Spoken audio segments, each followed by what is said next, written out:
Yo, have you heard of LinkedIn Learning? If you haven't, LinkedIn Learning is an American massive open online course provider. It provides video courses taught by industry experts in a variety of subjects. Now, why am I sharing this? I'm sharing this because Living Corporate is in partnership with LinkedIn Learning to provide diversity, equity, and inclusion courses. Listen, if you're trying to be a better ally, you want to understand better diversity, equity, inclusion strategies, or you just want to learn how to be a better leader, you got to check out the courses on LinkedIn Learning. So check it out. You can do it one of two ways. You can click the link in the show notes, or you go to LinkedIn Learning and you search Living Corporate. Again, link in the show notes, or go to LinkedIn Learning and search Living Corporate. I'll see you over there.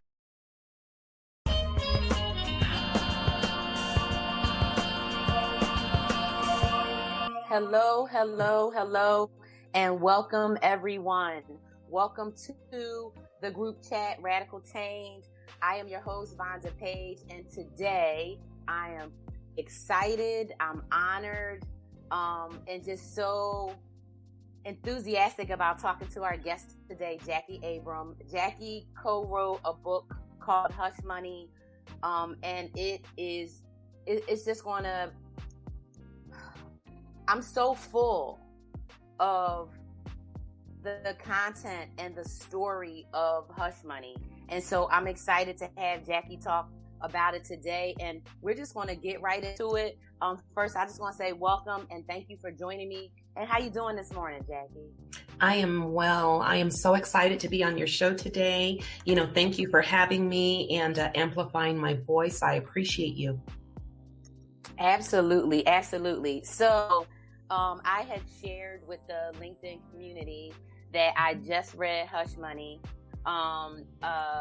this week, and the story, first of all, I have to say again publicly, thank you for putting this story pen to paper, fingers to keyboard, and getting it out here for the world to see, because I think that for those of us who spend any time in any formal organization, a company, a school, a nonprofit, any formal organization, as Black women specifically, have dealt with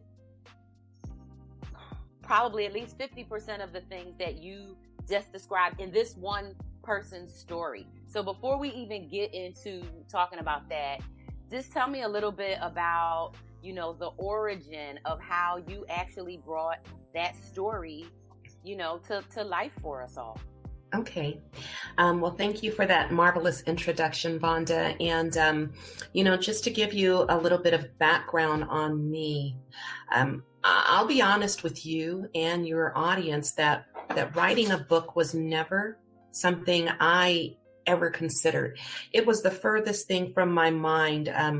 If you know a little bit about me, you probably know that, my background is in finance. I'm a number cruncher. I am not a writer. Okay. I had a lucrative career in higher education that I was very, very good at. And let me just put emphasis on that, Vonda. I was exceptional at my job. Okay. I was good at it. But it was also a job that I enjoyed. It was a job that paid me six figures, which, as a single mother of two girls was essential because my income was the only income. And it gave me what I needed to not only provide for my family, but to also pay my bills comfortably.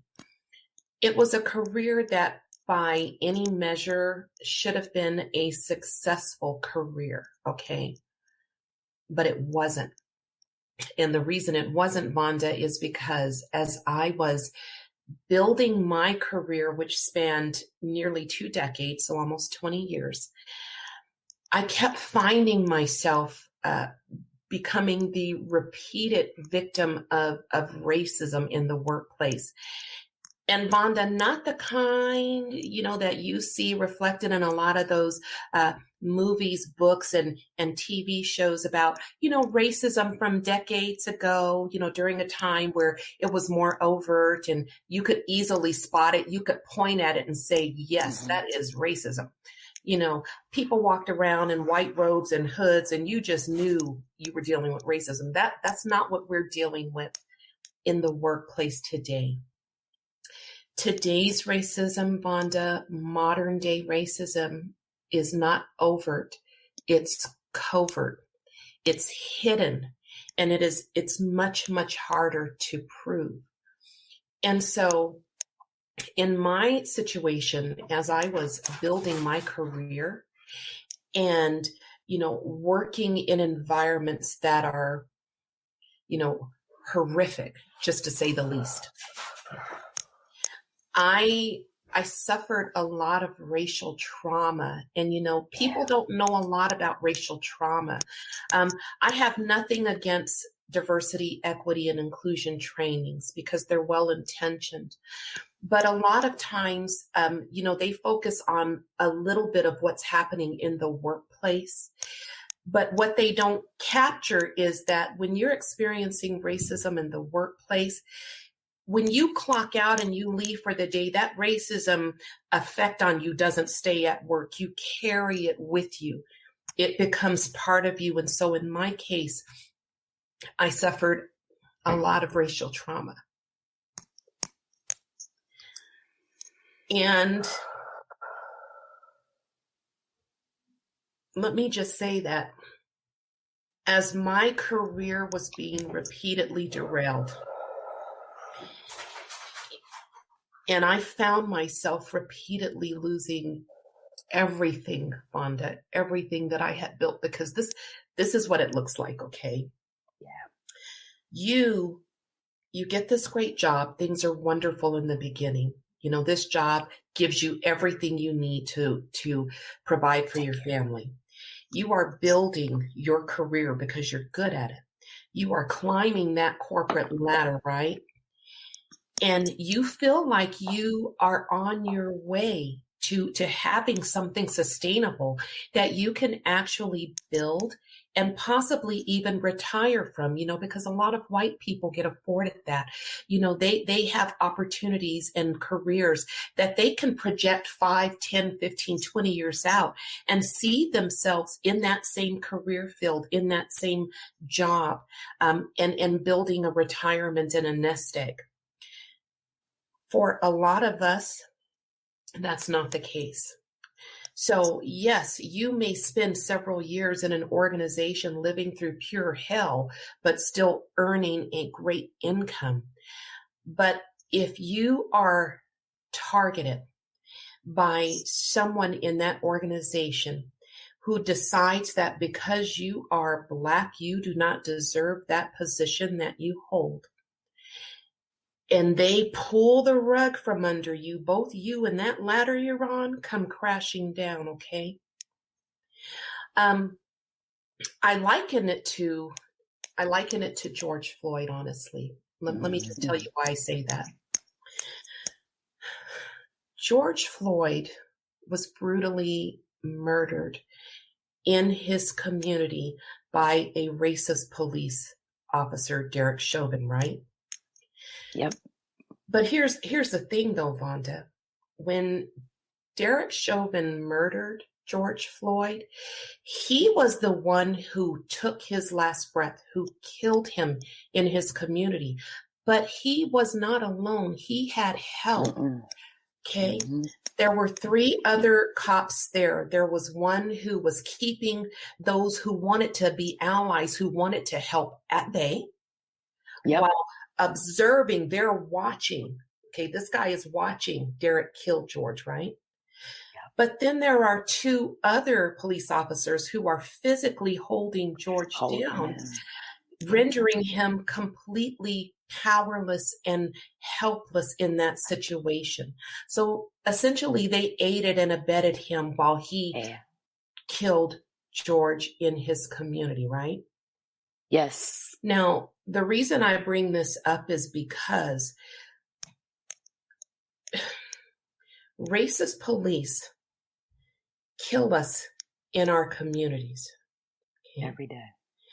Derek Chauvin was the most influential, the most powerful, the most senior person on that scene. And so when he led, the rest of them followed. Now you take that situation and you move it to the workplace, okay? Yeah. You are a Black person, Vonda. You are working in your job. You are good at it. You have met all the check boxes on doing an exceptional job. But a white person who happens to be racist and in a senior position, they are a person of power and influence, okay? They notice you and decide to target you because you are Black. Well, they may be the one carrying out the act of killing your career in the workplace, just like he killed George Floyd in his community, but they always have help. They always have help. They target you, and then because of their power and influence, they get others to conspire with them. And before you know it, you are finding yourself facing 3 impossible choices that no person should ever have to face. You know, you're going to suffer in silence to try and keep your job because you need that job. Yep. It's providing for your family. That never works. So you may consider resigning to keep your sanity. In my case, I considered resigning because I was losing myself. I was suffering racial trauma that was so severe, Vonda, that I was considering both suicide and homicide because, you know, I actually wanted to kill my boss. And I'm not trying to be funny. If I could have found a way, and you know, I gave it a lot of thought. If I could have found a way to murder my boss and get away with it, I was so messed up in the head by what they were doing to me, I probably would have tried. And unfortunately, a lot of us find ourselves on that ledge, on that cliff, you know. That cliff is real. It is real. And so in my case, the last time my career was derailed, you know, it nearly destroyed me. And I was considering killing myself because you know you're messed up in the head when you're thinking about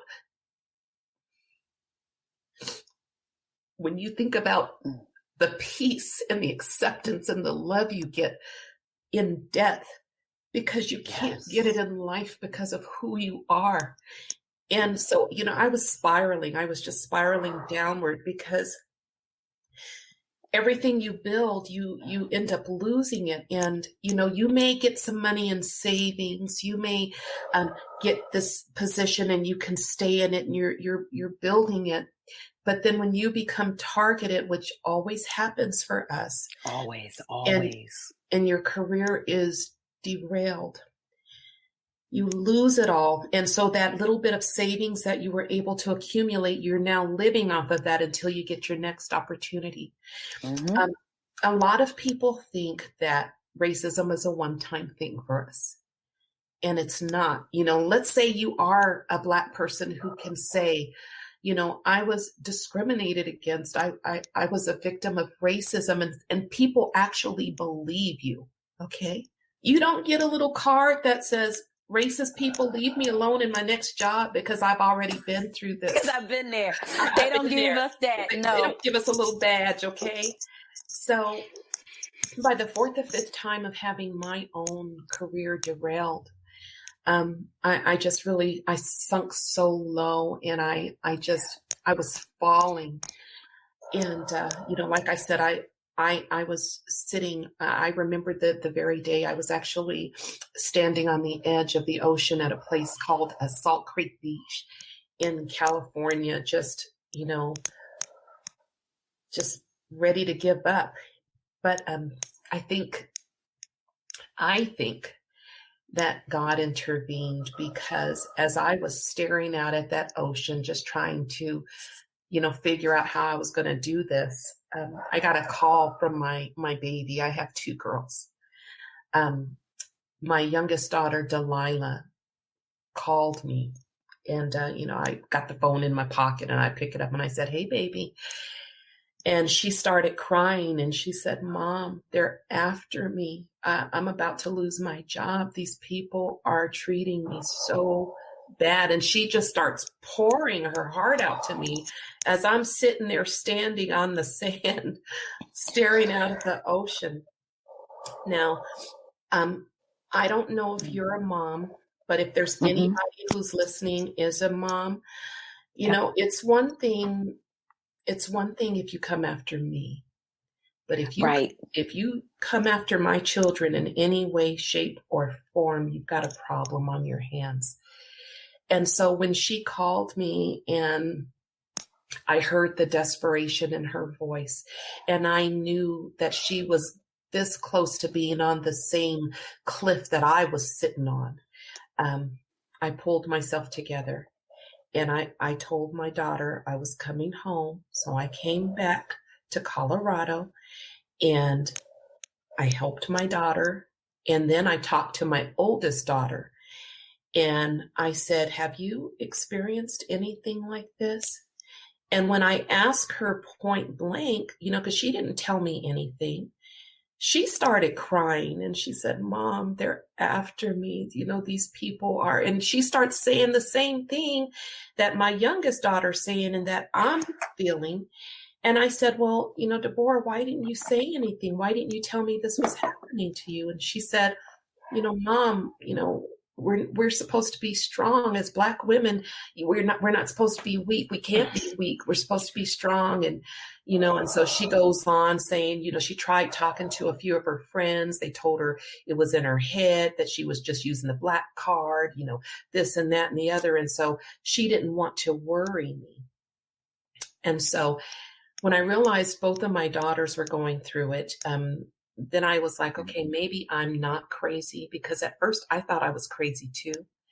And, I did some interviews with other family members, talked to extended family, and then actually started interviewing people in our community and finding out that almost, I would say about 95% of the Black people that I talked to, my story was their story. They were going through the exact same thing.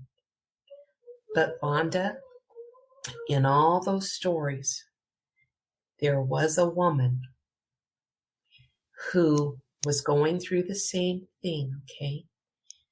But she actually figured out the right way to fight back, and not only fight back, but survive the battle, win the war against her employer, and keep her job. Something that doesn't happen, okay?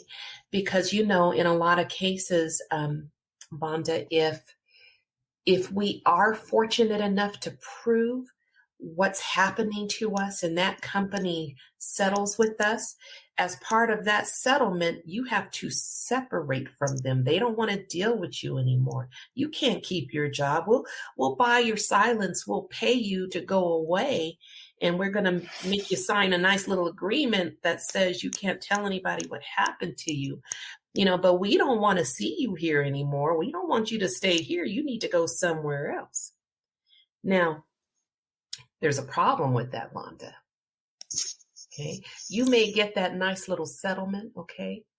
But eventually you have to go back to work. Okay.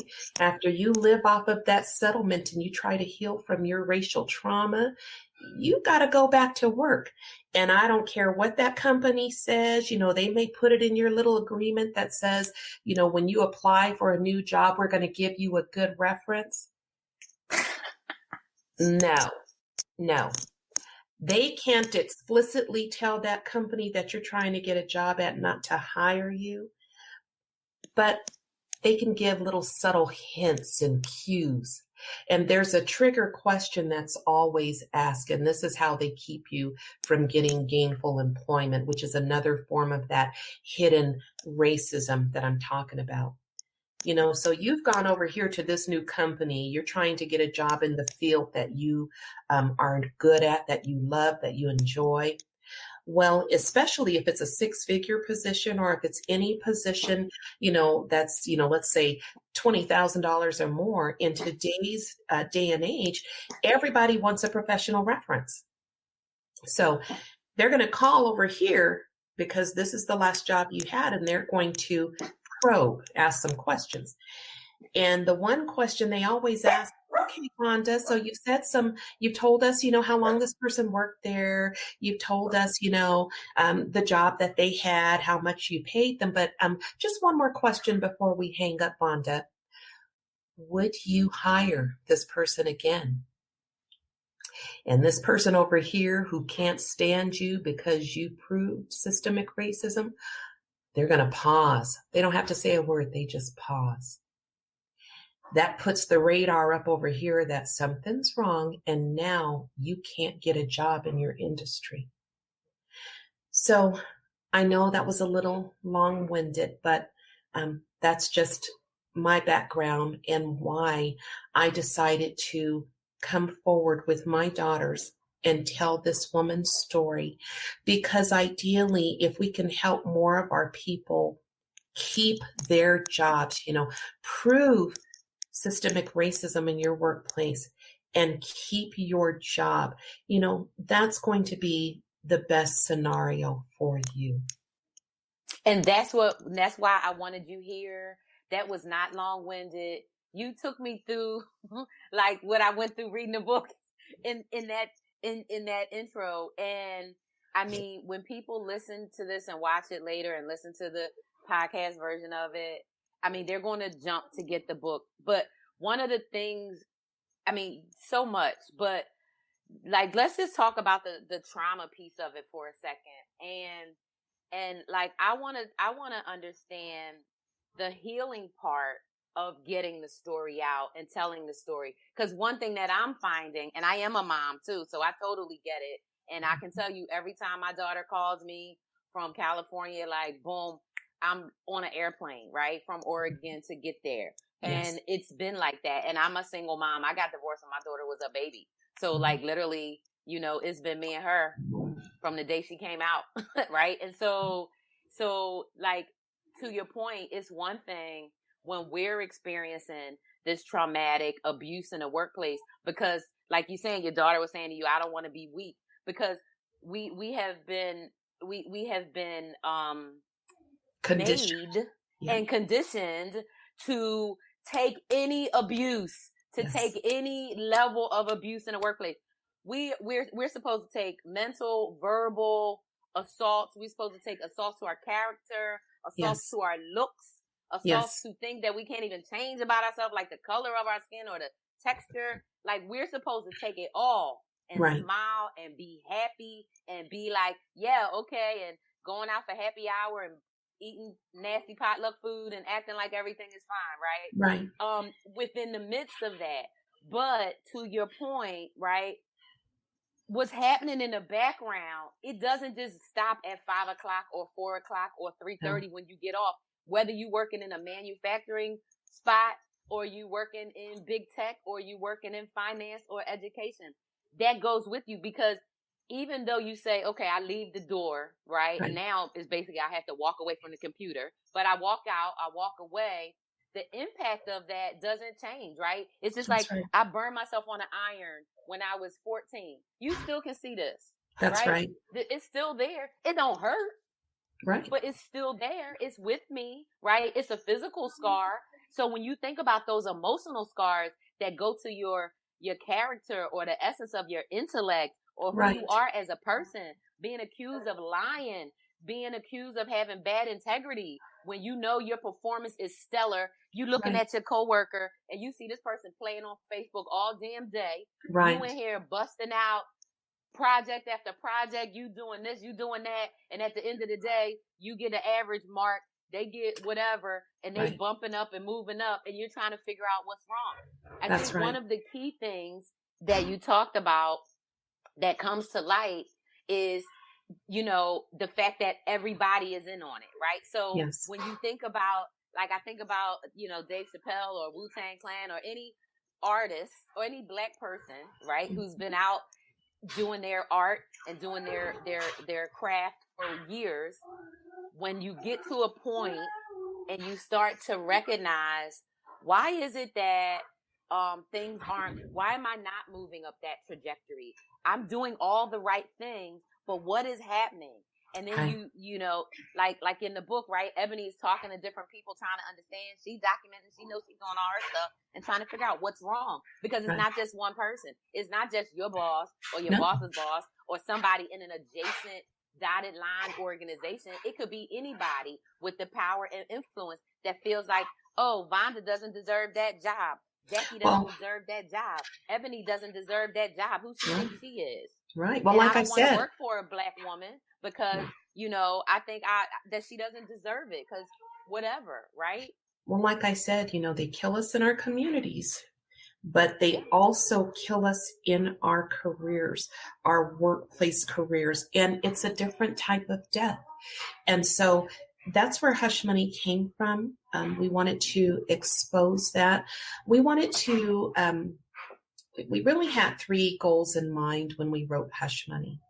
Number one, we wanted to give our people a fighting chance, a way to fight back. So we wanted to lay it out. You know, when you read Hush Money, and I'm just going to show the book here.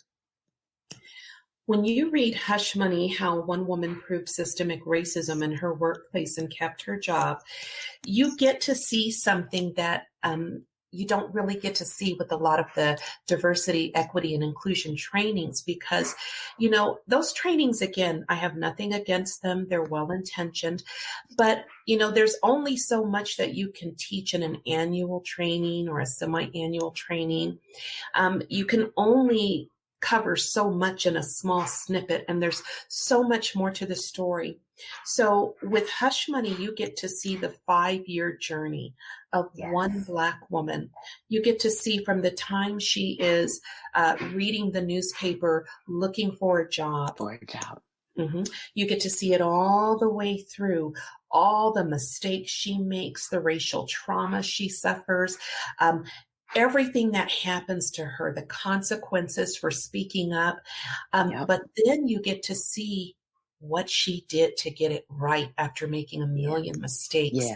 And you can learn from that and then take that back to your respective job and then implement these strategies that she implemented to turn the tables on your employer and keep your job. And Vonda, you know, you talk about racial trauma. That is a huge component that unfortunately is missing in a lot of the corporate trainings. And so what I would like to do, just for a couple of minutes, I want to read a tiny bit from Hush Money. You know, I haven't done readings in a while. I did one reading yesterday. You know, that was the first reading I had done in a really long time. But I enjoy just sharing a little bit, especially we have a huge audience here. So I just want to talk a little bit about the racial trauma and help you see what Ebony went through. So at this point in Ebony's journey, you know, she's working for a for-profit college. You know, she got this job from a temp agency. She was so good at this job that the chancellor, which is in the highest position at the college, bought out her contract and hired her full time. So now she's got a full-time job, you know, that pays her $40,000 a year. You know, she's really good at this job. She's excited about this job. But then, unfortunately, life happens. And this boss that she started out with, that, you know, he was a wonderful white man who took her under his wing. He valued and respected her skills, and really treated her, you know, much like the father figure she never had. But he unexpectedly left the company, and now she's got a new boss. And this new boss is absolutely horrific, to say the least. The new boss starts the bullying trend, but the new boss is smart. And I'm assuming that she's already gone through maybe being called out for racism before, because when she starts attacking Ebony, she does it in a way that Ebony can't easily pinpoint that it's racism. So just to give you an example, instead of calling her Ebony, she calls her Agony. That was the first step in dehumanizing Ebony, by giving her this nickname that not only she used, but other people used to dehumanize her. And, again, if you were to take that on face value, you can't clearly say, this is racism. So, Ebony's struggling with trying to figure out, this woman's trying to break me like I'm a wild horse she wants to tame. But I can't clearly, I'm looking at the EEOC guidelines and none of this is fitting in these boxes. So, maybe it's not racism. So eventually she gets demoted by this chancellor and thrown into another department, takes a salary cut, and now she's in the student finance office of this college. And this is where she encounters her boss, Malcolm, where she can clearly say beyond a shadow of a doubt, this guy is discriminating against me and the other Black employee in this department, LaToya. And Ebony, being the type of person she is, she wants to make things better for her and LaToya. So she tries to talk to him. That doesn't work. He blows her off. She tries filing an anonymous discrimination complaint. And not only do things not improve after she files this anonymous complaint, they actually get worse. So I want to just read you a little bit about what happened after she followed the company's policy, okay? A lot of our employers say, hey, if you're being discriminated against and you don't want to come forward, use our confidential hotline, our anonymous hotline, and we got you, okay? Yeah. So Ebony realized after she followed their policy and did that it was absolutely the wrong thing to do. And there were severe consequences. So that's where I'm going to pick up the story. Okay. Okay. Now, hindsight is 20/20, and looking back, reporting discrimination anonymously was absolutely the wrong thing to do, because corporate didn't conduct the investigation themselves like the policy said they would. Instead, they notified Ms. Kelly that an anonymous discrimination complaint was received and instructed her to investigate it. And since it was more important to her to find out who the rat was than to actually conduct an investigation, she used the process of elimination to flesh out the guilty party. She started with LaToya. My heart raced as I watched Miss Kelly go into LaToya's office and walk away with her in tow. About 25 minutes later, LaToya walked back to her office with Miss Kelly following close behind her. And when her teary eyes met mine as I intensely watched from my office, she mouthed the words, "I'm sorry." When I read her lips, my heart sank into my stomach and I felt violently ill. Then Miss Kelly went into Malcolm's office and closed the door behind her. For the next 20 minutes, I sat in my office on the verge of vomiting and wishing I was a fly on the wall in Malcolm's office. When Miss Kelly finally came out, she made her way to my desk, and if looks could kill, I would have been dead in my chair. "Ebony, a word," she said with a low growl as she turned and walked away. I slowly stood up and began following her, and as I walked, there was no doubt in my mind I was in deep, deep trouble. When we arrived at Miss Kelly's office and walked in, she closed the door behind us and tore into me like a rabid dog before I even had a chance to sit down. "After everything I've done for you, after everything I gave you, you air our dirty laundry to corporate? I made you a celebrity. I gave you a career, and this is how you repay me?" I'm so sorry, Miss Kelly." "You are sorry. You're the sorriest excuse for an employee I've ever seen. And you've committed career suicide, so think about that and get out of my office." Tears flowed freely from my eyes as I left her office and began the long walk of shame back to mine. And as I got closer to the student finance department, I saw Malcolm standing in the entryway and grinning at me like an evil clown. I was emotionally exhausted after the verbal beating I took from Miss Kelly, so I scurried past him, went into my office and closed the door, and breathed a sigh of relief because I still had my job and hoped everything would blow over and return to normal in a few days. When I arrived at work the next day, I realized that everything was not going to blow over and return to normal anytime soon. Malcolm was furious when Miss Kelly informed him that I made the anonymous phone call to corporate, so he retaliated against me. He reviewed my completed work and riddled it with errors, making it appear that I was incompetent and putting my job at risk, verbally abused me in front of coworkers, called me darky in private behind closed doors, and made me work more late shifts than anyone else. And since he knew my sister was now a student at Daybron, he tampered with her financial aid, which caused a delay in the additional student loan fund she had borrowed to help Mom catch up on her car payments, which delayed the stipend check she was supposed to receive and resulted in Mom's car being repossessed. Things were so bad with Malcolm that I dreaded coming to work, afraid of the new attacks each day would bring. My job became a living nightmare from which I could not awake, gave me an enormous amount of anxiety, and resulted in 40 pounds of weight gain over the next 3 months due to stress. One afternoon, Malcolm stopped by my office unexpectedly and closed the door. "My, how the mighty have fallen," he said with a light-hearted chuckle. "The posters of you were pulled down a few minutes ago, and your face is being removed from mall marketing material as we speak. So guess what? No more celebrity Ebony." Then he shrugged his shoulders and cheerfully said, "Oh well, ready to quit yet, darky?" I didn't say a word. I just stared at my computer screen and feverishly typed while he stood in front of my desk glaring at me in a way that gave me the creeps. He glared at me for about a minute and then, out of nowhere, busted out laughing. He laughed so hard he almost choked on his own spit. As he stood in front of my desk pointing at me and laughing, I wanted to cry, but managed to hold the tears back long enough for him to get the hell out of my office. Then I cried. I felt so alone and there was no one I could turn to for help, because Miss Kelly retaliated against me too. She spread vicious rumors about me across the campus and labeled me mockingly as the girl who cried racism.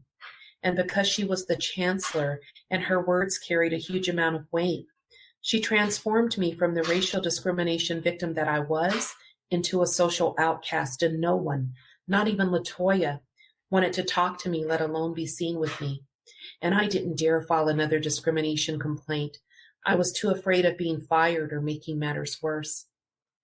As I sat at my desk crying, I knew it was just a matter of time before Malcolm unjustly fired me, or I buckled under the pressure of his hate and resigned. I also knew that no matter which method brought about the loss of my job, the end result would still be the same. Without my job, I would go spiraling back into poverty, and the thought terrified me. As I continued worrying about my job, my mind began to wander, and I started having dark thoughts, very dark thoughts about Malcolm, and what I would do if I ever saw him alone in a dark alley with no cameras and no witnesses. I'd do my best to beat the living shit out of him, stab him a few times with a butcher knife, then force feed him my shit until he gagged and begged for mercy. And if he tried to crawl away as he bled, I'd pull out my gun and shoot him. Yeah, just shoot him. Or should I stab him again? Stab him or shoot him? Shoot him or stab him? Stab him or shoot him? And so you can see, this woman is suffering. She's on the verge of vomiting. She's violently ill. Those are signs of physical racial trauma and emotional racial trauma. She's having, homicidal thoughts, that psychological mental trauma. These are all cries for help. And there's nobody to hear her cries and to help her. And so she's just sinking and unraveling as she goes through this. And it's the same thing that is happening to Black women all over everywhere. at every type of job, in every company. I don't care if it's, Fortune 1, Fortune 7, Fortune 322, nonprofit, big schools, Ivy, non-state. This is happening to Black women everywhere. This is happening. And Well, so let me tell first you of all, this. we're not crazy. We are No. not crazy. This is happening. And thank goodness people are chronicling, these experiences. Well, here's the thing, Vonda. You bring up a valid point. Hush Money tells a story about one woman's journey here in America, right? But interestingly enough, I get contacted every single day. I have about 1,000 friend requests that I just can't get to on Facebook. But I get contacted every single day from people all across the globe, Black and brown people, not just Black people, indigenous people, Hispanics. I mean, just people, Black and brown people. They're contacting me. I have people from New Zealand, from Ireland, from Australia, from Uganda, from Egypt, Nigeria, United Kingdom.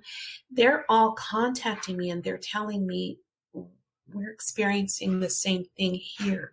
In fact, a guy that I talked to yesterday from Canada said, what we're experiencing here in America, they've got it worse in Canada.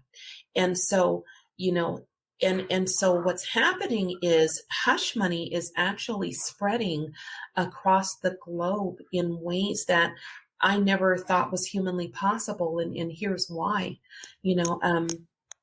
I told you my story and I told you about my daughters, Deborah and Delilah, who are co-authors on this book.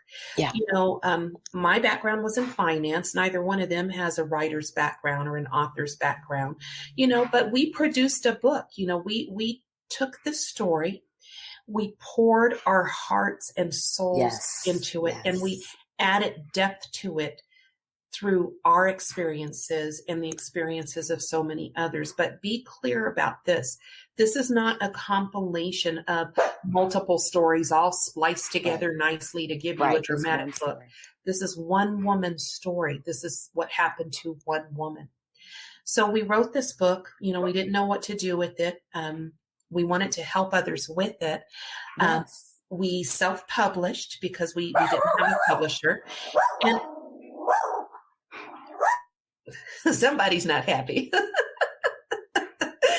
And, so here's a funny thing. We tried to get a publisher initially, but publishers didn't think, nobody wants to hear about this. Nobody wants to read this story. No.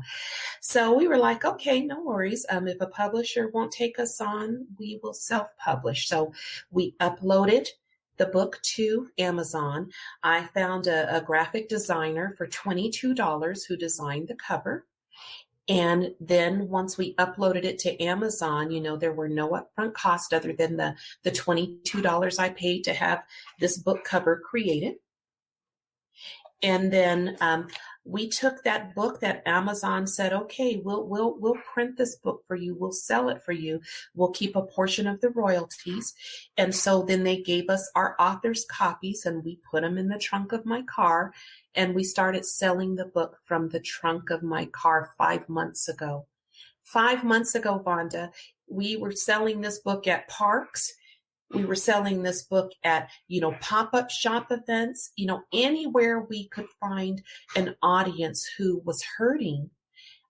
Either you're going through racial discrimination or you're somebody who's never experienced it, but you want to help, but you don't understand it because you've never gone through it.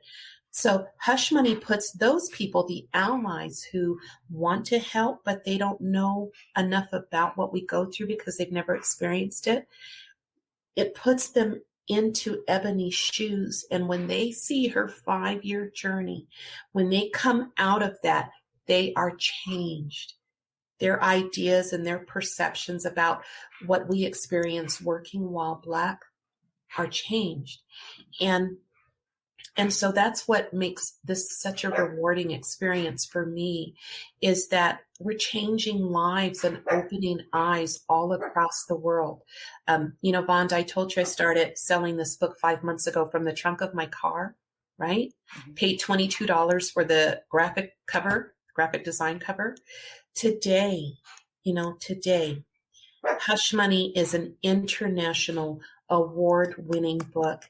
It is the recipient of the Reader's Favorite Gold Medal on social issues novels. It's on Amazon's bestsellers list.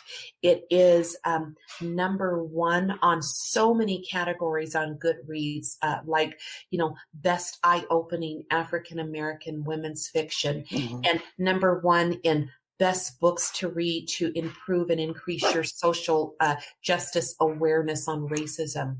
And, number 1 on best Black female protagonist.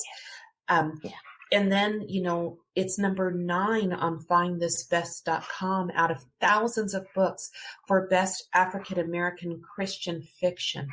And like I said, it's spreading around the world. So to those publishers who said, this book was not something that people wanted to hear about. Nobody wants to hear about our experiences with racism in the workplace. Shame on you. Shame on them. Yes. Shame on them. And the thing is, right, our experiences are valid. And the thing is, it makes sense to me why I could hear publishers saying that, because they don't want to be confronted with the horrors of it. And reading Ebony's story, right? It's one story, but to even imagine that you're treating a person like that, to even imagine there are people in your workplace that are experiencing that are going home crying, vomiting. I could just tell you from my experiences, having severe migraines for years. But here's another thing, Vonda. And other things. Mm-hmm. But here's another thing, though. Let's talk a little bit about those same publishers, okay? A Black woman comes forward with a book that says, let me show you what working while Black is like, what we're encountering, what the racism Black people are encountering looks and feels like in a real and authentic way. And these publishers say, no, I don't think there's an audience for that. But let a white woman write the help, okay? Let a white woman write the help. And you have publishers, flocking to her, trying to amplify her voice to tell our Black experiences from her white point of view. Okay. I'm just going to put that out there because that's one thing that you get from me is straight talk, no chaser. And that's why I wanted to talk to you, because that's what I'm about. Right. Yes. And you are exactly right. And even to the point of I have friends who are writing books and have written books, and their publishers want them to water everything down to your exact point. But I think this is a lesson in, you have something to say, what you are bringing to the world, bringing to the market, bringing to the community is going to benefit the community. Do it anyway. Yes. Do it anyway. Stop waiting for permission. So one of the things that I've been doing in, when I'm talking to people is really trying to help people, Jackie, change the story that's in their own head, right? Mm-hmm. So instead of us continually to take the story that somebody is telling us that your experiences aren't valid, nobody wants to hear it, it's not this, it's not that, tell yourself the story, right? So if I use myself as an example, I am a change leadership expert. I have been doing that work since I was in 10th grade, since my very first job. I've been in technology since 1984, but I can have, all kinds of people tell me, well, you're not really this and you're not that. And you don't have an engineering degree and you don't have, I can let people tell me, right, whatever they want, and I can choose to accept it or not. And so not only do I think that, not only is Hush Money, I saw it as a roadmap for when you enter a company and for different things. I saw it as a roadmap to, number one, validate your own sanity and your own experiences. That when something is happening, it's not just you thinking it in your mind. It's really happening. But all of the structures and the systems and the collaborators are trying to make you think it's you, right? So they saying little things. When I read the thing about them calling Ebony Agony, and then the whole thing about them calling them Darky, you know what I remember? And this is the first time I think I ever will tell this story. So when I was, I might have been right out of college, but I was a manager at a Wendy's restaurant. And this Wendy's was in, you know how like fast food restaurants have regions or whatever, like 10 stores in a group or whatever, right? So this group of stores was undergoing, they needed a manager that could train people on how to use the computers and all this kind of stuff. But long story short, I had my first car. My first car was a Honda. Do you know that the freaking people used to say, there's Black Vonda driving her black Honda? Wow. That's awful. But that's just another way to dehumanize you. I mean, just ridiculous. And I'm like, why would you need to say that? Ridiculous. Black Vonda driving a black Honda. Like they thought it was cute, like it was a rhyme. And I remember I was like, what is the point of saying that? Like, another way to dehumanize you. Exactly. And so when we hear and see these things, right? And I immediately was like, don't call me Black Vonda. My name is Vonda. You don't need to, like, do you want me to call you White Susan, White Karen, White Brett? Like, it's stupid, right? Right. But when we're in those situations, like, you know, you got to take care of your family. You might be like Ebony trying to help her mom and, you know, help her sister with school. You don't have the luxury, right? Or the freedom to be like, take this job and shove it, right? Because the next job, you don't even know when that next job is even coming, right? Well, and if you get the next job, you know, you were black over here at this job. You're still gonna be black. You're still gonna be black over here, okay? And and what do we say? It's better to deal with the devil you do know than the devil you don't know. So when we're dealing with the devil we do know, we know how to respond in that environment to maintain what we need to maintain right then and there. But when we go into a new environment, it might take 3 weeks, 3 months, 6 months, how long to figure out where the devils are and who's on your side and who's the ones coming for you. So this roadmap is, to me, it's a roadmap in many, many ways. It's not only a roadmap for like your own sanity and kind of navigating, you know, the treacherous, racial, traumatic terrain, right, of any workplace. Even education places that are PWI places, right? But navigating that, but also when it happens. So one of the things that I love so much was the documentation and thinking about documentation in such a way that it's not hard. Because I can tell you for myself and other people over the years who, you know, tried to chronologize these experiences, it feels cumbersome because you're like, oh, I got to do this. But if you just make it like part of your everyday, whatever. And I love how Ebony, you know, she just was like, okay, boom, boom, boom, this happened. And then sending an email saying, okay, so you said this and that. Right. And then them, whether they respond or not, you still sent it and you know they got it. And all here's the thing. Nowadays have a 7-year archive. So they got every email that was ever sent in the entire company, at least for the last 7 years. Well, here's the thing with Ebony, though, and, you know, I chuckle every time I think about this. You know, one thing that I can say about Ebony is that she was very smart.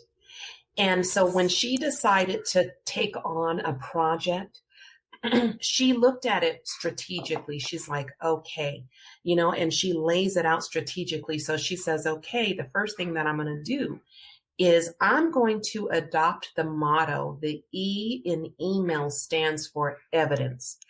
Evidence. I love that. Yes. E for evidence. Yes. I've been telling everybody that. E is evidence. Email evidence. That's right.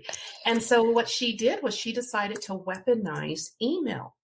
And, you know, one of the things that Ebony picked up on, she's like, you know, if I think back to what Malcolm did to me, because now she's in another horrific situation because she never got a break. It was back to back to back. There was always a new line of racists trying to take her down from her job. So she made it through the Malcolm situation. She actually proved the racism that she was experiencing with him, and he was terminated. She's promoted. She's moved away from this campus to another campus on that college. And now, because it's a new environment, new bosses, new people, she's got a whole new crop of people to deal with. So at this point, she says, okay, so I need to start collecting evidence. But one thing that Ebony noticed was that, people love to give you verbal compliments, hey, Ebony, great job on that presentation you gave, or, hey, Vonda, really like that report you wrote. They give you those verbal compliments, but, they rarely put those things in writing. And so by the time it's performance review time, you're getting all these wonderful compliments, and then you get your performance review and it's saying you're average, or, you're insufficient in some areas. And you're like, but wait a minute, all year you've been saying I'm doing a great job, but there's no proof, right? So what Ebony did is she's like, okay, I need to be strategic about this. So, when you come walking down the hall, Vonda, and you say, hey, Ebony, great job on that presentation, Ebony stops in her tracks as she runs to her office and she sends you a thank you email. Subject, yes. Thank you, Vonda. It was so great seeing you in the hallway today. Thank you for saying what a great job I did on that presentation. I appreciate you. Boom. She sends the email, right?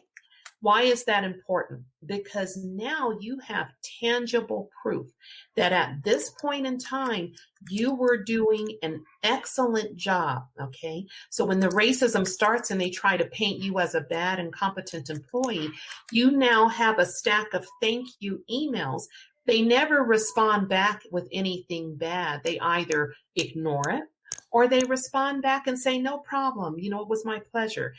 Anywho, that is now a piece of tangible evidence that you now have to prove that at this point in time, on this day, I was doing a great job. So when the racism starts, or you give me this bad performance review and you try to paint me out as insufficient, I now have this tangible evidence. And if you wanted to try to counter that and say, well, I never said in the hallway that you were doing a great job on that presentation, then the onus and the liability is on you to respond to my thank you email and say that.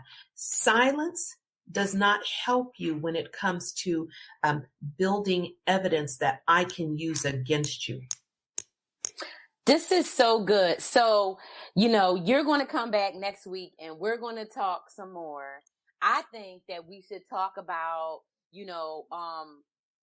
the ways that people can, where they are, like at whatever status they are, right? Whether they starting on a brand new job, a devil they don't know, a devil they do know, or somewhere in between. Maybe we talk a little bit, right, about, how do you set yourself up for survival first, maybe, right? Because of the racial trauma. And then maybe it's, for success, right? So I mean, I have 1,000 just things going through my head about, like I said, because I just read the book this week, right? And 1,000 things going through my head. The reading just brought so much back, and I know that when people listen to this later and hear even just that part, they're going to be out getting the book. Is the easiest place for them to go right now just go to Amazon and type in Hush Money? Is that the easiest place for people to go? So let me just end on this. Let me just say a few things. My book is called, let me show it one more time. It's Hush Money: How One Woman Proved Systemic Racism in Her Workplace and Kept Her Job. This book is a great read for three types of readers. If you are someone in our Black and Brown community who is currently experiencing racial discrimination at work, you are at your wits' ends, you don't know how to fight it, look at the reviews on Amazon. As of today, we have 122 reviews with a 5-star rating. And the theme across the Black and Brown community is consistent. They see this book as their survival guide. This is a roadmap, like Vonda said, to teach you. I mean, no matter where you are in your journey, whether you're at the beginning of your journey, whether you're midway through your journey, or whether you are on the verge of being wrongfully fired, this book can help you. It's a $14.99 on Amazon. Invest that $14.99 in yourself and buy this book and start protecting yourself. So that's for the person going through racial discrimination. The other person this book is great for is our white allies. We have a lot of wonderful white people. I mean, I was able to get my voice amplified by Evan Burkhead, one of the greatest, most wonderful white people I have ever met in my entire life. I met him in an anti-racism Facebook group, and he saw value in me when no one else did. And he took a chance and he bought my book. And then my voice was amplified. So for people like Evan, who, you want to help, you are an ally, you want to do what you can to help dismantle systemic racism, but you don't understand it because you've never experienced it yourself. Spend the $14.99. Invest in your knowledge, deepen your knowledge by stepping into the shoes of Ebony. When you come out of her shoes, your eyes will be opened. You will be forever changed, and you will have a deeper understanding and have a better way to now help. And then lastly, and probably more importantly, are the people on this call who are employers, okay? You are managers, you are HR folks, you are DEI people at your jobs.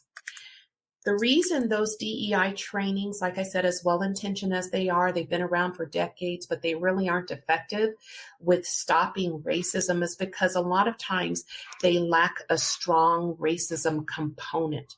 They don't touch on every part of the racism we experience, including the racial trauma. So what I encourage you to do, you've got pockets, employers, you can afford $14.99 for your management team. Give this book to your senior leaders and your management teams. Walk through the chapters. There are lessons for you as an employer to learn about the covert aspects of racism we are dealing with. And when we come back next week, I'm going to give you solid examples of what those covert aspects of racism looks like. I'll just give you a little nugget right here. A nugget of covert racism. You hire a white person and a Black person, you give them the same job, right? Let's say it's director of student finance at a college.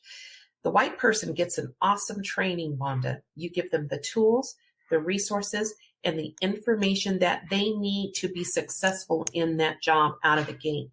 Same trainer trains the Black person, but you withhold the resources, you withhold the tools, you withhold vital information, and you essentially set that Black person to set up for failure right out of the gate. Failure.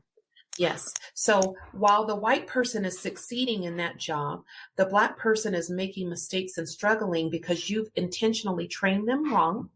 And as they're making these mistakes, you're documenting it. And at the end of the probation period, you're using their mistakes that you set them up to make to fire them. Yep. That's just one example of the covert stuff we are dealing with. So employers, this is a book for your management teams and your leaders. If you need someone to facilitate the discussions with you, I am available.